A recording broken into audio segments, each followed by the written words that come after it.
And sorry about that. So hello everyone and welcome to another session of the Esquire Insight series from the Esquire Library. My name is Riwa Nasruddin and I'm very pleased to welcome you today to our Esquire Insight series, which is a platform dedicated to deepening our collective understanding of the pressing issues shaping our region.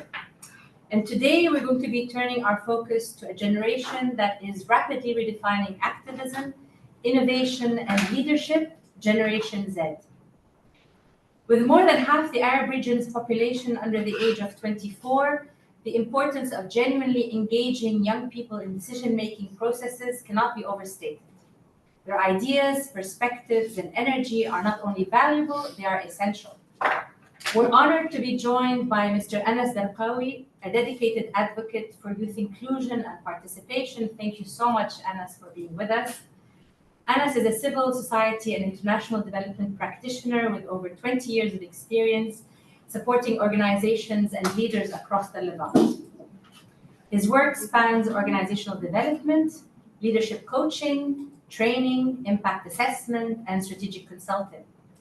He's a seasoned NGO leader, grant maker, and certified coach, and he's deeply committed to localization, sustainability, and youth participation in the MENA and conflict-affected contexts.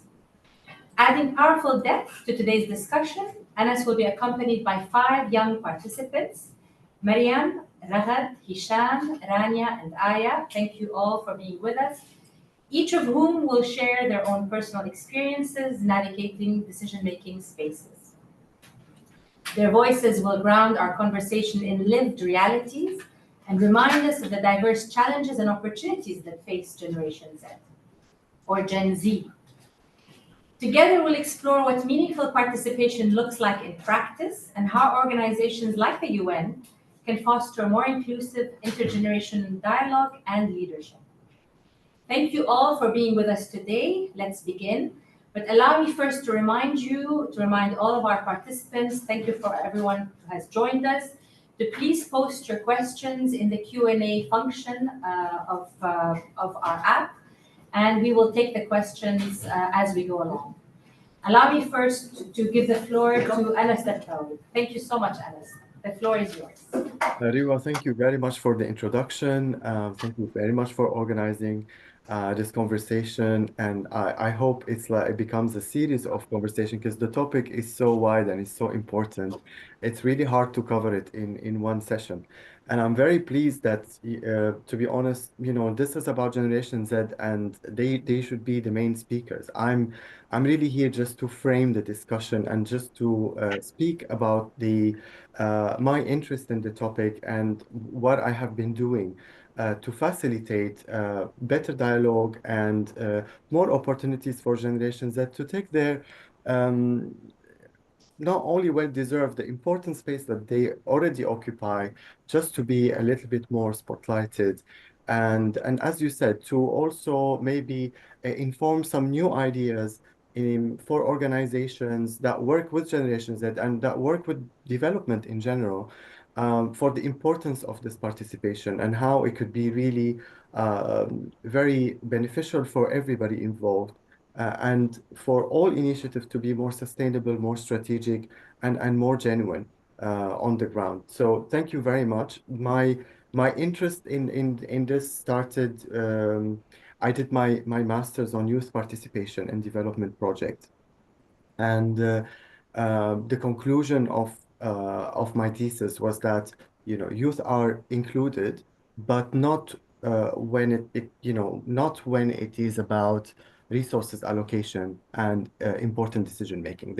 They're involved in needs assessment. They're involved in the implementation of the project. Some of this involvement and participation is tokenistic. Some of it is genuine and is real, but it's really not when it comes to the resources allocation and decision making. So this is how it started, and I was really focused on that throughout my career, wherever I go, whether it's an international NGO or a local civil society organization, about how can we genuinely activate this participation for the benefit of everybody. And as you said, Riwa, more than half, I think way more than half of the MENA population are under 30.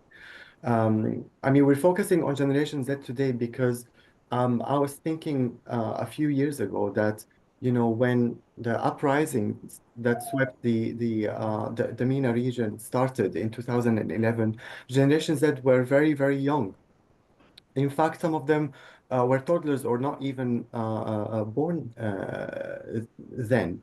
Yet it has really affected and shaped their childhood and the time where they were growing up and their identities and personalities and experience were shaping.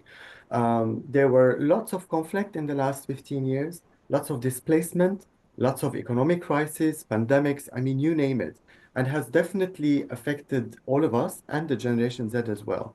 But I was wondering, you know, how well are we opening the platform and creating safe forums for Generation Z to tell us what they think about all of that and how it has affected their life and how they want to change that.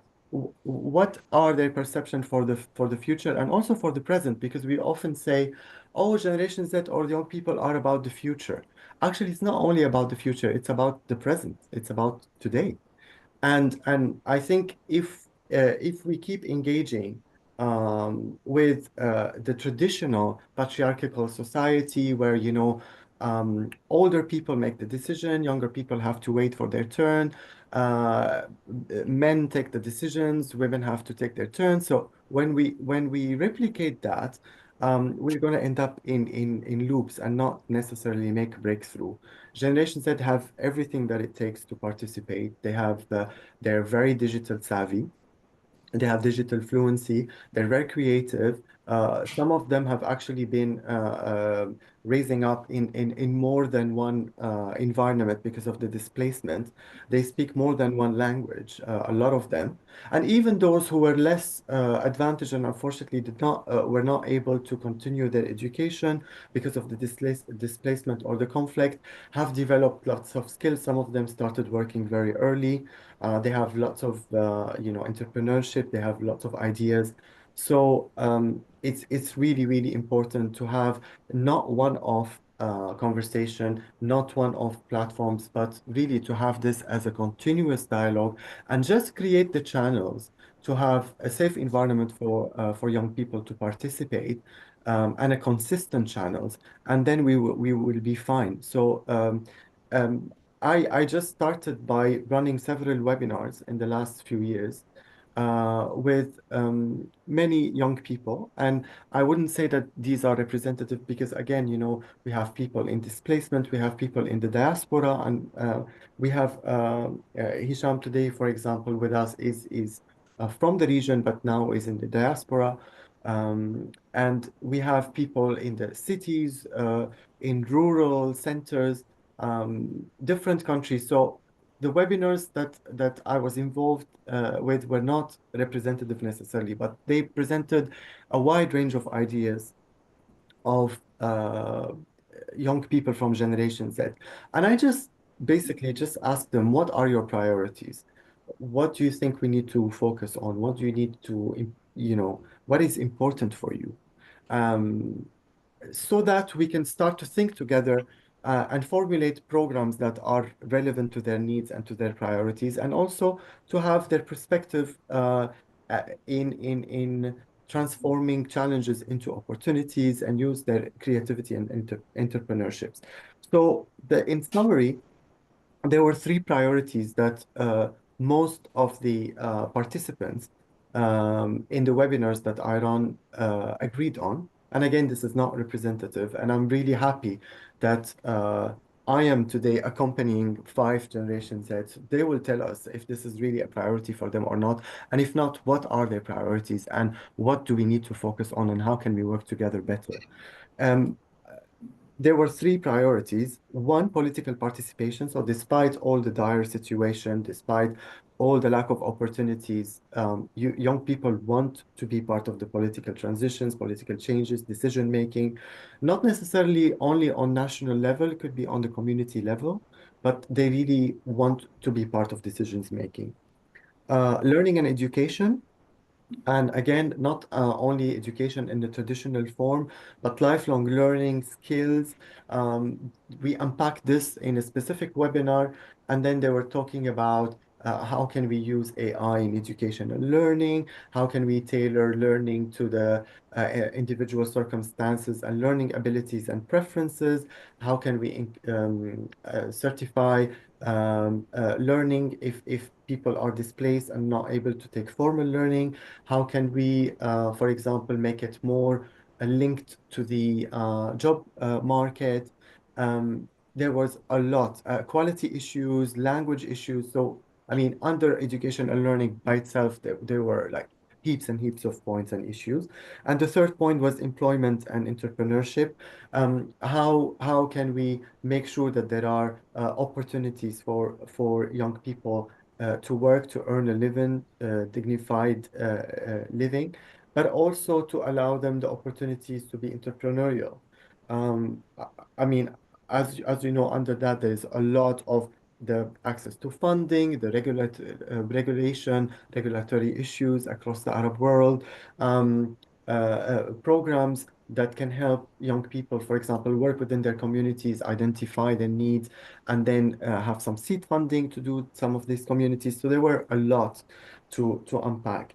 I will stop here for the moment. Hopefully, we can come back, and I'm really happy to also answer some of the questions. But I would really like to move to our participants from Generation Z, and let them tell us what are their priorities. Let us tell us what do they need to effectively participate, and what do they need from us and all the organizations that work with young people to do in order that these programs are effective, are sustainable, and are useful. So I'll stop here if you allow me, Riwa, and I'm happy to come back and elaborate on any point. Thank you so much, Anas. This was really very enlightening, the work that you've done so far across the years with your master's thesis and across the years and the series of webinars. Looking forward to hearing more about that through the young participants. Maybe I would like to invite each one of you to briefly introduce yourselves first, a little bit about your experience, maybe which part of Gen Z are you, the younger part, the older part? Maybe that would be interesting as well. And maybe respond also to Anas's the questions that he posed, and share some of your experiences. So allow me to start with you, Mariam, if that's okay. Yeah, thank you. First of all, thank you for this invitation. Thank you for Anas for starting this amazing webinar. I totally agree with you, Anas. وعن جد عم بفكر فيها من ناحية إنه إحنا كجنزي كيف بنشوف كل الأشياء اللي حوالينا، كيف بنشوف الأشياء اللي عم تنحكى عنا. يمكن أنا من الجيل الأكبر من الجنزي، لأنه ببداية الجنزي 99 يعني.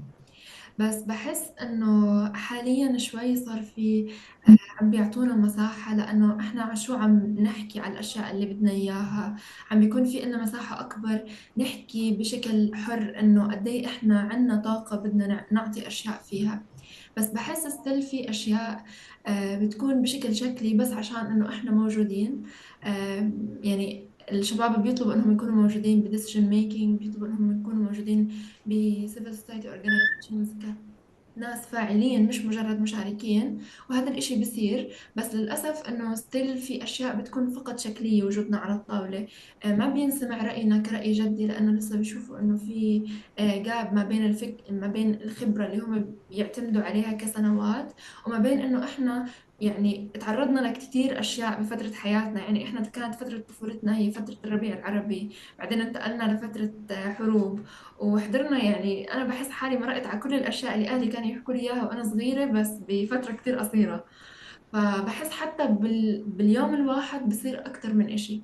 فبتحس حالك أول إشي إنه أنت مرقت على كتير أشياء، الأخبار اللي حواليك، وهذا الإشي سيء طبعا، بس إحنا انجبرنا نكون ضمن هذا الموضوع، والسوشيال ميديا والانفتاح على العالم وكل هذا الحكي، وأغلبنا صار يسافر كتير ويروح ويجي، فبيحكي أكتر من لغة وبيتعلم أكتر من إشي. صرنا overwhelmed بكل إشي.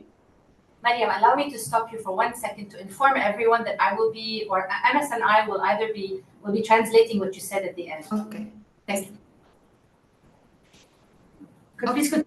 يس فاللي كنت بحكي انه احيانا انه الناس بعدها شوي، الناس اللي بتكون بعقليات لسه مش مستوعبه كتير قد ايه انه احنا كبرنا. يعني انا معي مثلا بالشغل the youngest one بيشوفوني انه انت مواليد اي سنه وانت قاعده بتحكي رايك بهذا الموضوع. طيب معلش تخلي المجال لمديرك يحكي بهذا القصه. بس ستيل في ناس لا لسه عم تستوعب انه لا جد احنا كبرنا وعنا كتير اشياء نقدمها، وما بدنا نكون بس مشاركين بالاشياء اللي موجوده، ونكون بس تارجت موجود عشان جنزي موجود معنا، وعشان ناخذ الفند من جنزي، وعشان ذا يونجست وان هم يكونوا مقدمين على الفند وهم اللي يكونوا بيساعدونا انه احنا نكون موجودين. وبشوف انه هاي مسؤوليتنا. انا ما بسكت بس احس حالي انه انا مجرد اداه موجوده ضمن الناس اللي موجودين.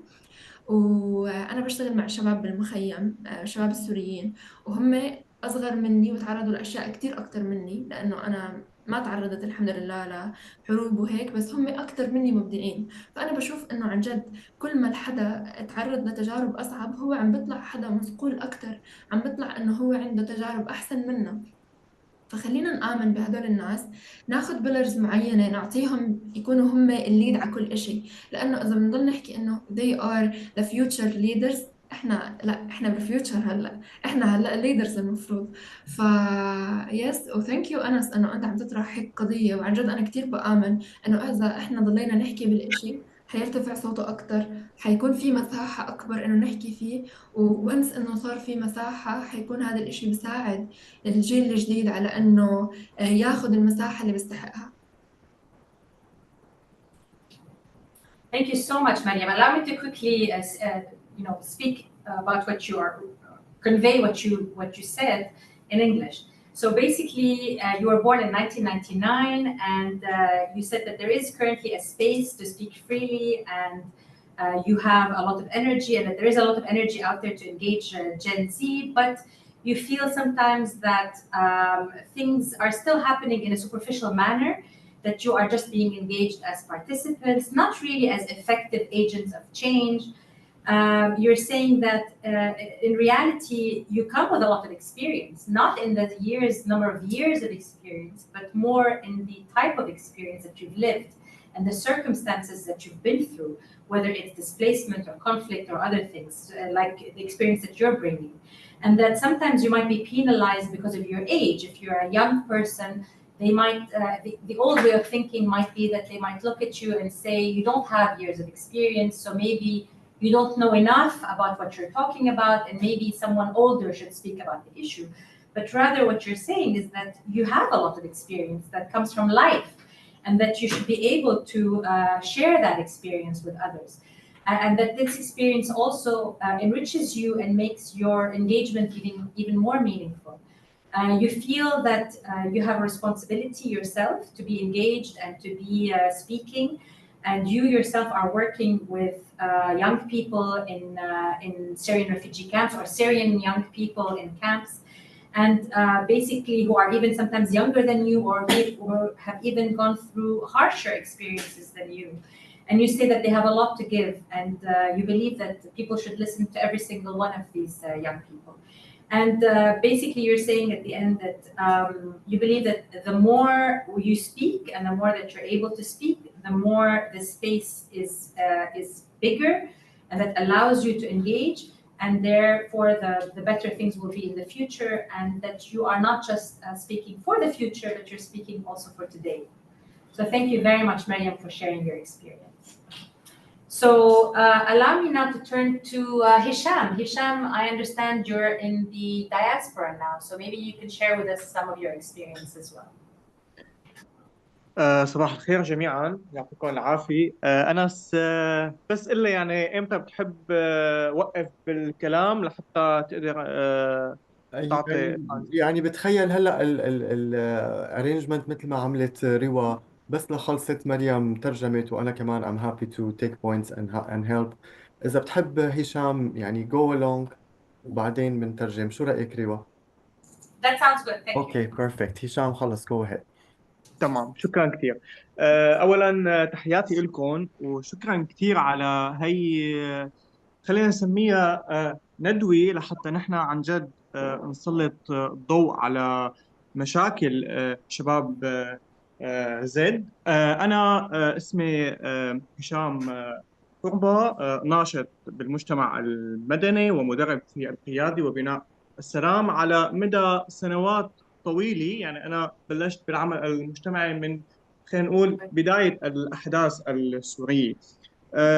اشتغلت خصوصا مع فئة الشباب خلال الأزمة السورية، وكانت هي فترة كثير مليئة بالتحديات وبالصراعات. رح أحكي شوي عن تجربة حلوة كثير أنا بالنسبة إلي. هي كانت تجربتي بالعمل مع مشروع ألوان. مشروع ألوان هو كان تحت إشراف UNDP. هذا المشروع كان بيهدف لثلاث شغلات أساسية، ونحن بحاجة إلى كشباب زد بالمجتمع السوري خصوصا والمجتمع العربي عموما. هو بيحكي عن تعزيز التماسك المجتمعي ونشر ثقافة الحوار وبناء السلام بين المجتمعات السورية. من بداية عام 2011 لنهاية عام 2023 ما حدا بيقدر ينكر انه صار في شرخ كبير بين المجتمع السوري. صرنا نحكي للاسف على انت هيك انا هيك، نحن بنحب هيك نحن بنحب هيك. هذا الشيء عمل فجوه. يعني انا اليوم وقت عشت هي التجربه، وقت كنا عم ننزل نعمل تقييم للمشروع، كان في عدة شباب من مختلف الثقافات والطوائف. صدقا كنا نشوف انه الشاب اللي هو تابع لواي مش قدران يحكي مع الصبية اللي تابعة لإكس. هذا مشكلة كثير كثير كثير كبيرة. اليوم نحن كمجتمع مدني كمنظمات إنسانية، وخصوصا عم نحكي عن UNDP إسكوا، هدول لهم دور فعال، ولازم حاليا ينعمل تقييم شامل لهذا الشيء. لازم ينعمل بدل مشروع ألوان، لازم ينعمل 14 مشروع ألوان بكل محافظة سورية. هلا ليش نحن اليوم عم نشوف الشباب عم بيكون شوي مش كثير مرتاح بالمجتمع؟ أنا شفت تحديات خلال العمل مع المنظمات المجتمعية. أحيانا بيكون السبب الكبير واللي بيدفع الشباب لحتى يتراجعوا شوي هو الفساد الإداري اللي بيكون ضمن المنظمة أو ضمن المشروع. اثنين، أحيانا يعني بالغالب بيتم اختيار الشخص الغير المناسب في المكان المناسب، وهذا مشكلة ورح يعني رح يعمل تراجع كبير للشباب. المشكله الثالثه انه نحن عم نجيب الشباب عم نحطهم على الطاوله، عم نحكي معهم، بس نحن مش عم نسمع شو بدهم. يعني نحن عم نجيب ورقه قلم نكتب من عنا ونعطيها للمنظمه، بس نحن فعلا ما حققنا مطالب الشباب. يعني نحن عم نكون عليهم بدل ما نكون معهم. فهي مشكله كثير كثير كثير كبيره. لهيك احنا اليوم اذا بدنا عن جد فعلا جيل زد نقدر نوثق فيه، لازم يكون المشاريع تستهدف فورا له، تكون هي المشاريع بقيادته. ونحن اليوم جيل زد هو جيل ذكي، عنده مقومات قويه، عنده طاقات، عنده قيادات. نحن لازم نستغلها، واذا ما استغلناها فللاسف راح يصير في شرخ اكبر من يلي كان قبل. تحياتي. شكرا كثير Hisham. Thank you very much for your intervention. Allow me to just convey what you mentioned. So first of all, you've been engaged with civil society since the beginning of the Syrian conflict. You also have been working through a lot of different challenges, but you wanted to share a very good experience through the UNDP-led project called Alwan Project, which had three main objectives: to work on social cohesion, on dialogue, and on peace building in the Syrian society. And you mentioned some of the challenges that the Syrian society faced during the 2011 to 2023 period, which is that there was a rift in society, or there was a gap in society. You mentioned an example of youth not being able to dialogue with each other. And you're saying that there's a lot of effort that's being done through civil society organizations, humanitarian agencies, and other organizations that are working on engaging Gen Z. But you highlighted two main issues, basically, is that sometimes the selection of the youth in the projects is not always, they don't always select the right people for the project. And you also mentioned that another problem is that sometimes these initiatives are not really listening to the issues that the Gen Z are raising. And therefore, if we don't really listen to Gen Z, we cannot really respond to the Gen Z's issues and the challenges that they're facing.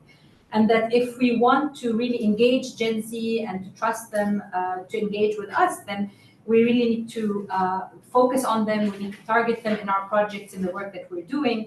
And finally, you highlighted that Gen Z really has skills, has leaders, has energy, and society and entities and organizations really need to take advantage of that wealth that they have to offer. So thank you very much, Hisham, for your intervention. Sorry, Riwa, can I add just one point reflecting on what Hisham was saying? He was describing this project where there is like an intra-faith and intra-community trust building with young people, so as the active agents in the project. And I think this is cannot be more important today in not only in Syria, but in most of the Arab world, where there is lots of distrust between different communities, which is like a result of a very long, bad governance and you name it, so many reasons led to that situation. But I think youth and Generation Z as ambassadors to peace building is very, very important. So I just wanted to mention also this point, reflecting on what Hisham was saying. Definitely, very good point. Exactly, definitely.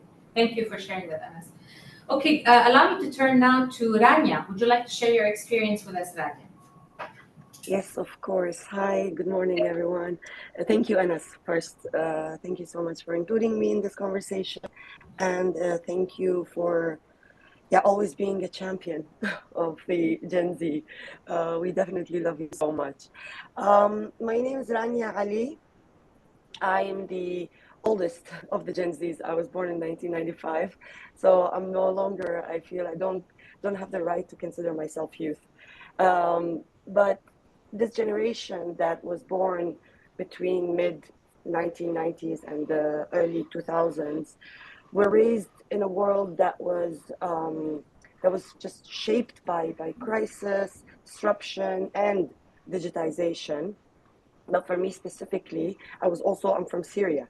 I've lived most of my life in Syria until I was 20. I've lived through the war, displacement, repression, and the collapse of political trust. Not that it ever existed, I would say, before. But we're also reflecting on me personally, but also on this generation. We're often defined by extremes. We're either too online or too angry or too fragile, too young. I think Maryam was talking about, not being often taken seriously in workplaces, which could be very, I don't know what to describe it. I'm trying not to go harsh and say that disrespectful, but it feels at least like that. But then again, we're talking about, you're treated like that, or defined by these extremes. But at the same time, for someone like me, I'm almost 30 years old. I am not youth anymore. And Gen Z is not the main generation anymore. We have Generation Alpha. I mean, I don't know how the world is going to deal with that generation, honestly. We're going to look like a piece of cake in front of what Alpha is going to do. But talking about our priorities, I think some of the things already Anas mentioned and talked about the political voice, the political will, the political participation. Even when we come from dangerous or restricted environments, we always I mean, look at the Arab Spring. We always found ways to engage politically, from digital activism to locally organizing. Um, yeah, sorry, my screen is I don't know if you can hear me. And hear you and see you. Okay, great, perfect. Yeah.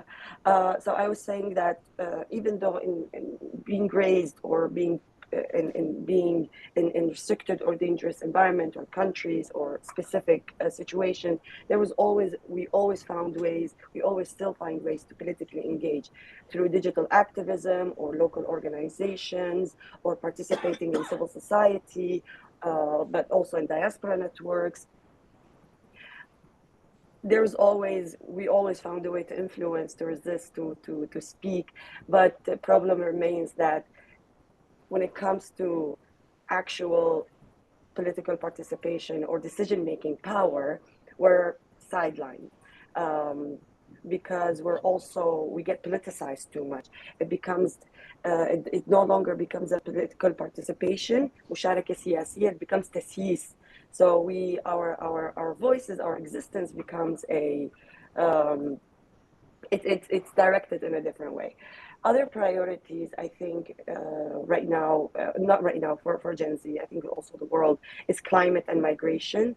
We've been also very active and loud about sounding the alarm on the climate issue, the environmental collapse, but also the migration, displacement, and at the same time, the shrinking resources are our daily realities. This is what we opened our eyes and this was what we've seen, the first thing. The world is collapsing, the climate is collapsing, and they are not distant threats, they were just realities that we're living every day. So talking about that, we seek often, even sometimes might feel futile, solutions that are rooted in justice. Mental health is another big priority, dignity and justice at the same time. But I'm talking about priorities. I also want to quickly just talk about how we can participate, or how are we participating. We are, like I said before, we're digitally active. We do grassroots organizing. We're creative. I think this is a fact. We are a very creative generation. We always find our ways around things. But also we do, through arts, culture, comedy, whatever, there's a creative resistance that we always find a way to use it to tell the truth, protect our memory, protect the memory, engage other people. And in this creativity is extremely political. So this is one way that I found most this generation is participating. But digital advocacy, Mauritania, once again, it's because we grew up again. I think, without exaggeration, most of the youngest Gen Zs grew up and they have phones already. They know they're on their iPads, they're online. So we're active, I guess, when we use that digital space to be politically active. So without taking too much time, I realize that I've been talking for so long. I think it's Gen Z right now is not waiting to be included. It is claiming the spaces. It is doing taking part in everything. But building on what Mariam said and Anas said and Hisham was saying, it needs to be genuine from our counterparts. It needs to be met. It's no longer tokenization. Don't just bring them to fill spaces. Bring them to actually create something. And really, if you think Gen Z was tough, just wait for the next generation. I think we're already old enough to be participating, taken seriously, and don't miss. I think I guess what I would always say is that don't miss this opportunity on benefiting from this generation. They're your greatest allies. So, yeah, thank you so much again for having me. Thank you very much, Rania. This was very, very insightful. Thank you for raising a few interesting ideas as well. I mean, definitely digitization is something that we'll talk about maybe later on in the Q&A session. And thank you for talking about the concept of tokenization. Maybe we'll also touch upon that afterwards. Allow me now to turn the floor to Rahat. Would you like to share your experience with us? Yes. Hi, everyone. Good afternoon. Hope all is well. So my name is Raghad Al-Khaldi. I'm 25 years old. Currently, I serve as a team assistant at the United Nations Mission to support Al-Hudaydah Agreement here in Amman. So I want to start by thanking you for addressing this issue because it's really important to discuss it if we want to improve the current situation. Personally, I think Mariam and Rania summarized many key points. And what stood out the most for me is that we are often not taken seriously. For me, it took like 2 years of hard, continuously work to finally build a space where my voice is heard and respected. But I do see progress and positive change, and that gives me hope. As someone from Gen Z, I believe that priority is simply to trust young people and give us the space to and support to show what we are capable of and to be part of the real change. Thank you. Thank you very much, Rahat. I like your message. Trust young people. Definitely, that's a very strong message. Thank you for sharing that. And last but not least, Aya, would you like to share your experience with us?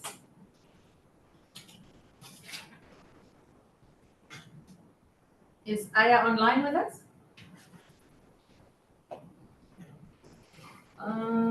Zainab, could you check? Anas, do you know if Aya is with us? No.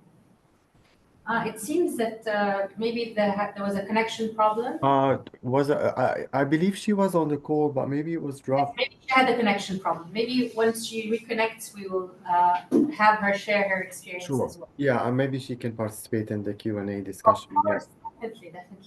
So thank you, all of you. I mean, I really appreciate your inputs and sharing your experiences so far. I think you've raised tremendous ideas. There was a main message. There was a main message that maybe you don't feel trusted. I think this is one main message that I think we need to discuss. But allow me first to listen to the to first take some questions from the Q&A if there's anything there yet. Okay, there are no questions there, so I encourage all our participants, please do share your questions in the Q&A function of Zoom. In the meantime, allow me to also give the floor here to our colleagues if anyone has a question from the floor. If you have no questions, then I will start. I will kick off the questions.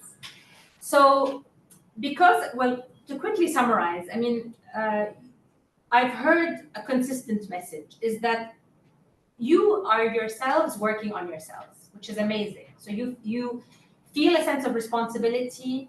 You are putting in the effort, you are trying to create the space, you are being creative, you're finding ways to engage. So you're doing your part. And we heard about the challenges you're facing on the other part.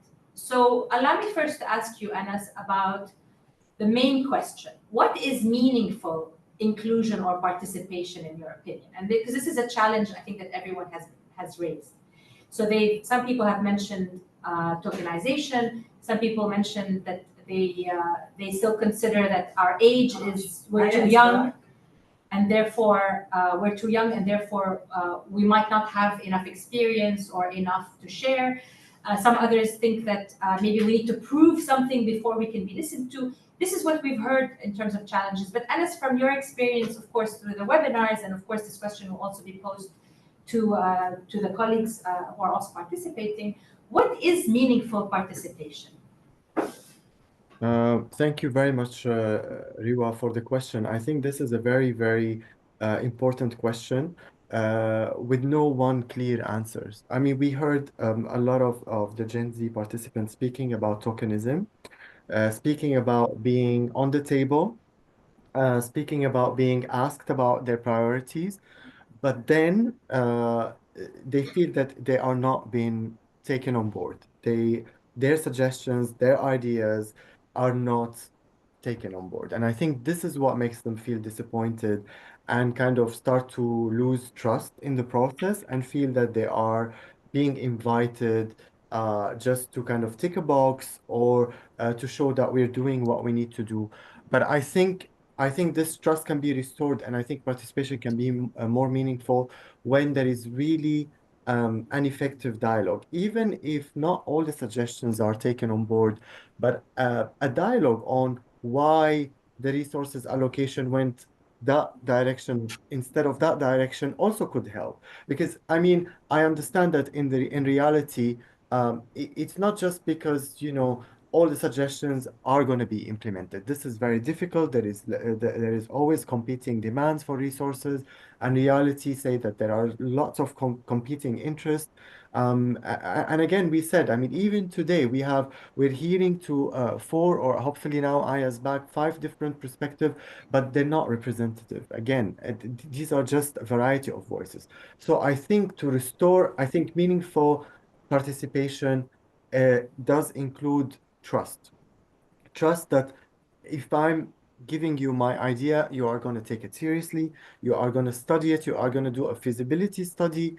And if you don't do it, I need to get a feedback to understand why is it not working and how can I improve it? Let's work together so that I have a more realistic suggestion.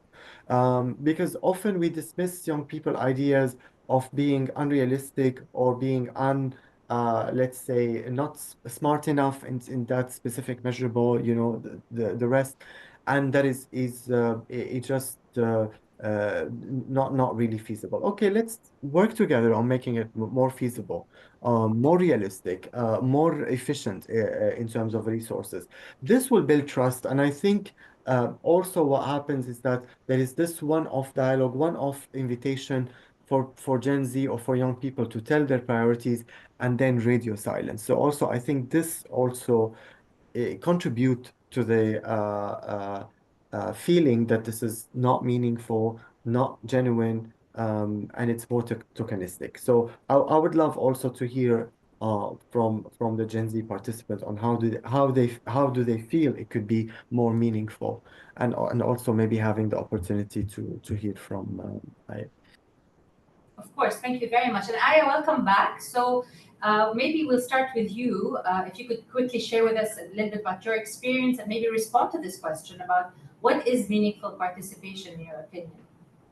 Thank you so much for having me. I apologize, I had connection issues. My name is Aya, I'm 24, I'm Lebanese, and my experience was really involved in the political space in Lebanon. During the October 17th revolution, we were, as Gen Z, very active on the floor, organizing protests, organizing marches, and we created alternative spaces for ourselves within our universities. We created alternative spaces for us so that we can have discussions where we feel heard.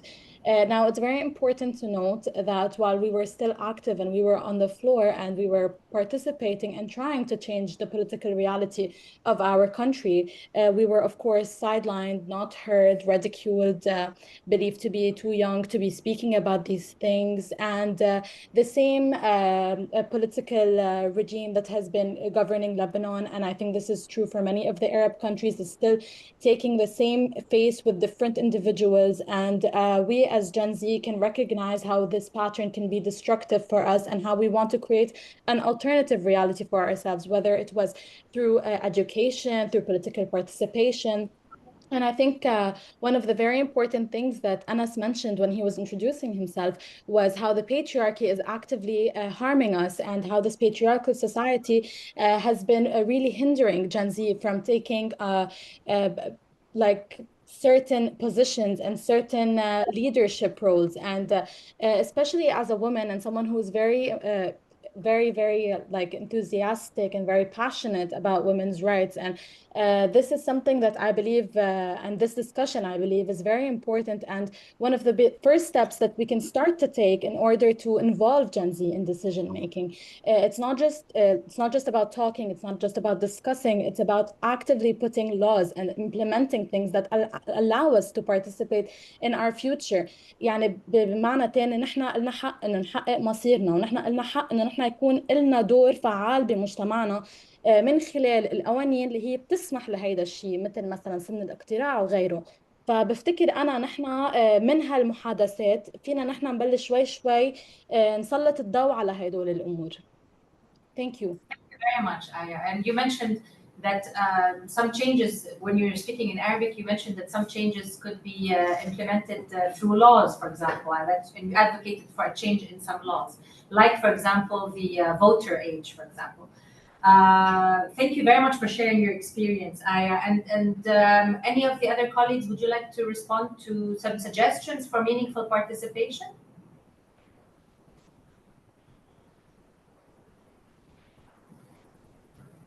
And okay, so allow me to go into something, that's really relevant to Gen Z, which is one idea that was mentioned by Rania, which is digitization. What do you think can be done more? I mean, we know that everyone is born with a phone, having access to social media, knowing how technology works, preferring technology sometimes, over other modes of communication, social media over other modes of communication, engagement, maybe getting your information from there, your news from there, maybe communicating through there, maybe having activism through there as well. So what would be some suggestions, for example, for the way forward for let's say integration of more improvements into the digital platforms, or how better can we use as organizations, for example, or as governments to engage you, in addition to ideas that you propose, like changing laws, for example, but how else can we engage with Gen Z through these digital platforms? Do you have any suggestions that you'd like to share with us? I can't see if anyone is asking to speak. Yeah, Yes, Mariam is raising her hand. Please go ahead. I just want to say, if we as NGOs and civil society organization are working with youth as partners for our work, not just a target, and we say the impact for everything that we do, we can access everything they are looking for. So if we talk about social media or any digital platforms, they use it. And if we were there, they will see everything that we want them to see it. Okay, thank you for that. Anyone else? Can I add something, Riva? Zanas, go ahead. I think there are so many, just staying on the digital platforms, and I think there are so many opportunities there. It could be starting from podcasts that could discuss really Gen Z issues in similar to what we're having today, but kind of a series of things, and then again unpacking each issue that was mentioned today in a podcast, talking a little bit more about it, and it doesn't have to be 1 hour or 2 hours. Sometimes a smaller podcast could have a bit more higher listening, although some of the longer ones also get good viewership and listeners. And I think that could be stuff like digital radios for youth. Some people post their ideas, organizations that have program ideas online, get young people to vote on which one is more important, or get them to, for example, elaborate on their needs assessment for the program using voting, polling, discussion forums, all of that. So, within the online sphere, really, there are so many things that could be done, and especially with organizations that have a bit more resources, like digital team, communications team, etc. Great, thank you very much. We have a question from one of our participants. It's a question addressed to you, Anas, and it says, what's the most effective approach for governments or public institutions to engage with Gen Z, specifically in Arab countries? So maybe to elaborate as well on the point that you just made. Sure, but before moving to this, Aya was also wanting to contribute to the previous question. Sorry Yes, about that. thank you, Anas. I think what Anas was saying about participation through online platforms is not just essential, it's something that we should encourage.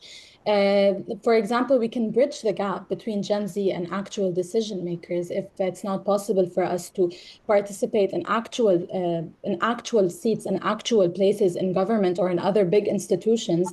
I think when we can bridge the gap between those individuals through proposals from Gen Z, through ideas, through votes, through anything that we might have, any way that we can have our voice reached to big places. I think this is very important, and I think we should not يعني ما نستقل بأهمية السوشيال ميديا وبأهمية الأونلاين بلاتفورم اللي نحن عنا إياه وقد إيه هو فيه يكون فعال لنقدر نحن عن جد نوصل صوتنا ونقدر نعمل تغيير ونكون actually involved بالديسيجن ميكينج بشو ما كان.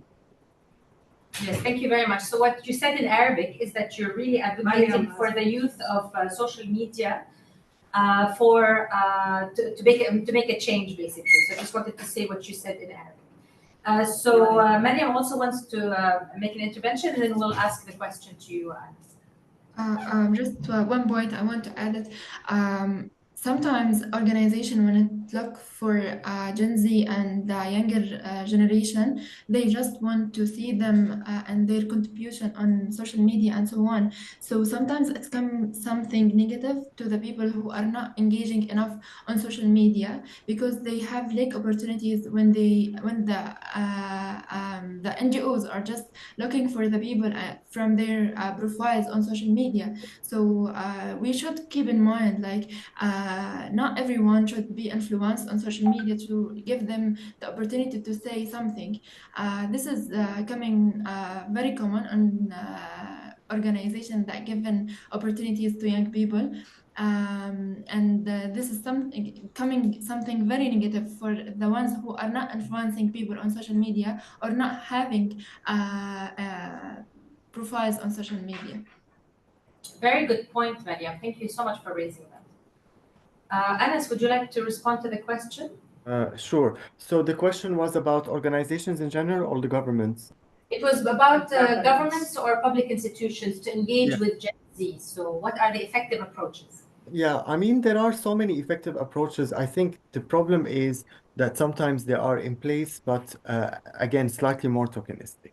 So, for example, youth advisory councils are not a novelty. They have been around for many, many years.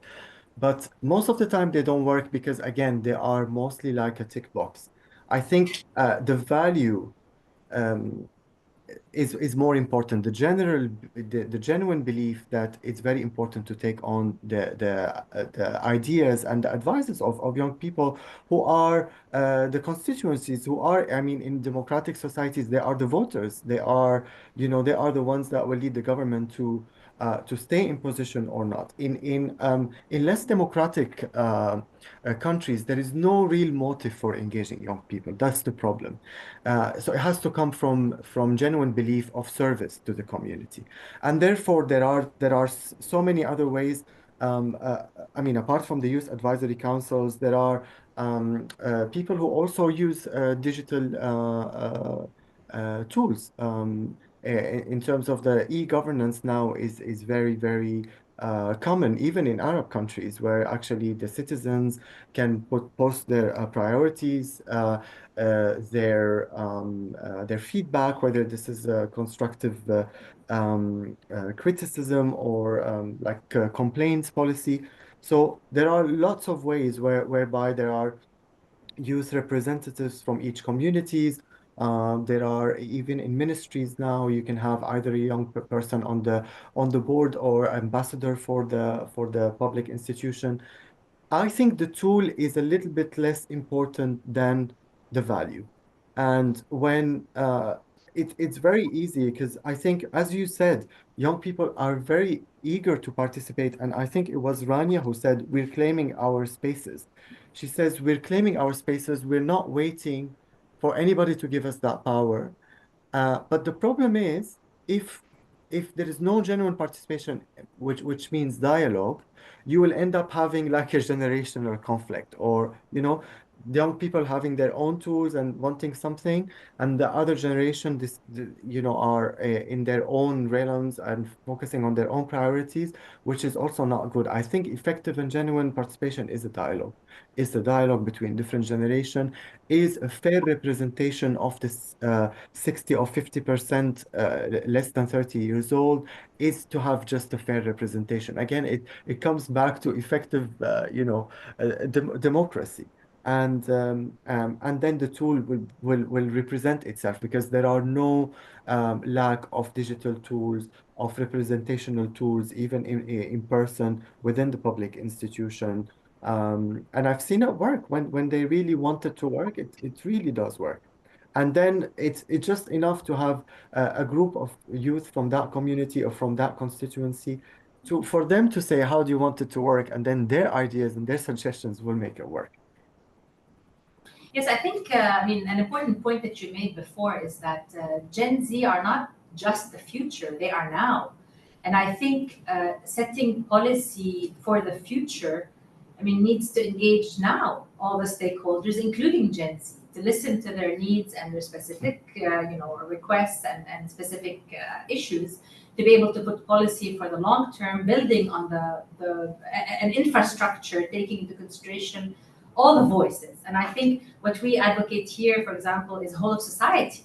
Whole of society approach applies, and it will include Gen Z. If we listen to all the voices in society, then at least we try to make sure that whatever policies we're putting forward are listening to all the needs of everyone in society, whether they are voting age or not voting age, whatever it is, whether they're able to express or not able to express, but at least trying to put in place and use all the tools that we have at our disposal to be able to make sure we're putting in place policies and programs and the projects that respond to the needs of everyone and build a future that is based on everyone who's present today. Absolutely. And just to add one thing, it's like it's very easy to include and involve young people or any generation that are outspoken, they're there, and especially if they can speak another language. But the more marginalized the youth, the more excluded they are. If they have a disability, if they are in rural setting with no access to the internet, if they are from any other marginalized identity or community. So that's also what we need to work with the most involved and the more able and the more outspoken Generation Z to reach through them the less the less easy to reach and the more marginalized youth and other parts of the community. Definitely, Anas. I think we have a potential for a series of discussions. Just talking about how to reach people who are marginalized. Sometimes even technology can't reach these people. So how do you reach people, for example, with language barriers, if you're trying to convey a language, certain messages in certain parts of the region or the globe. So yes, there are, different ways I think that we could explore, the ways of reaching Gen Z's needs. And it's interesting that we're having this conversation about Gen Z, and I would love to have a further conversation about what differentiates Gen Z from Generation Alpha, because I think Rania mentioned that Generation Alpha will have its own specificities and will have its own needs, and is coming up also in the new era of AI and this whole world that is going to change their world. So also seeing how they're going to be engaged is going to be very interesting. So I think we have potential for a lot of different discussions that we'll consider, picking up on in the next few months, maybe. So just allow me to look again at our audience here and our participants online. Does anyone have any questions before we conclude our session? Colleagues online, any final questions? All right, then any final words from our participants? Rania, Ragad, Aya, Mariam. Mariam, please, go ahead. The floor is yours. My final advice for my fellow Gen Z is not just going for every opportunity we see it and use each opportunity we go through to build real experiences through our lives. Also, to stop just focusing only online and on the things that we should or we see it like it's the impact, or the organization that let us see it that it's the impact, we should search for offline impact and for the real impact we can see in our society, because we are working to this society and toward it.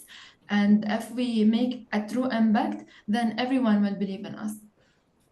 Thank you very much, Mariam. Words of advice to all of us. Thank you. Anyone else has any last remarks or something to share?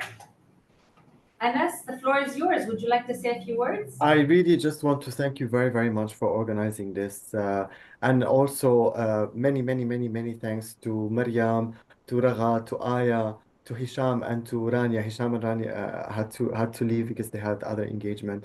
But thank you very, very much for your participation, for stating your opinion so genuinely and so clearly as well. I think this is the really, it's just a journey. I mean, as Rania was saying, while we are speaking about Generation Z, Generation Alpha has appeared, and that's how life is. We need to try to always kind of think of engaging everybody, all parts of the community, the different ages and gender and whatever difference they are from us, and to be always kind of looking to remain relevant.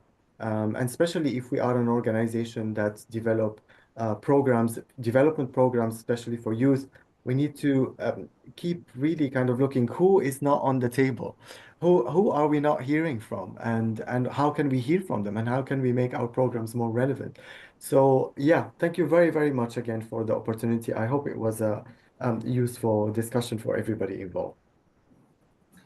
Well, thank you very much. I mean, I on behalf of everyone who is with us either here in the ESCWA library or online, I really want to thank you, Anas. First of all, for the tremendous work that you've done so far on engaging Gen Z and in the webinars and the work and the research that you've done, and allowing us to benefit from the opportunity of discussing with you and with your colleagues this, and having a great conversation, and for them sharing their experiences. And thank you all, I mean, Rania, Rahad, Aya, Mariam, Hisham, thank you so much for sharing your experiences. Very insightful. I mean, I have 3 Gen Z daughters. So I will tell them that I had a really good discussion today with their colleagues and their compatriots, and they share their challenges and their difficult experiences. And as I mentioned to you before, I mean, thank you first of all for concluding with the advice that you just gave. I think we need to listen to everyone in society to make sure that we are building a better future for everyone based on the needs of everyone. And as I mentioned, I mean, we'd love to continue this conversation on different aspects, of course, of the future generations to come, and the generations that are really impacting and going to be the leaders of our societies and will be making policy in the future, but they are also our today. So thank you again for being with us, everyone, and thank you to all of our participants here and online. And we look forward to having everyone again with us in the next ESCWA Insight series session. Thank you again. Bye-bye, everyone.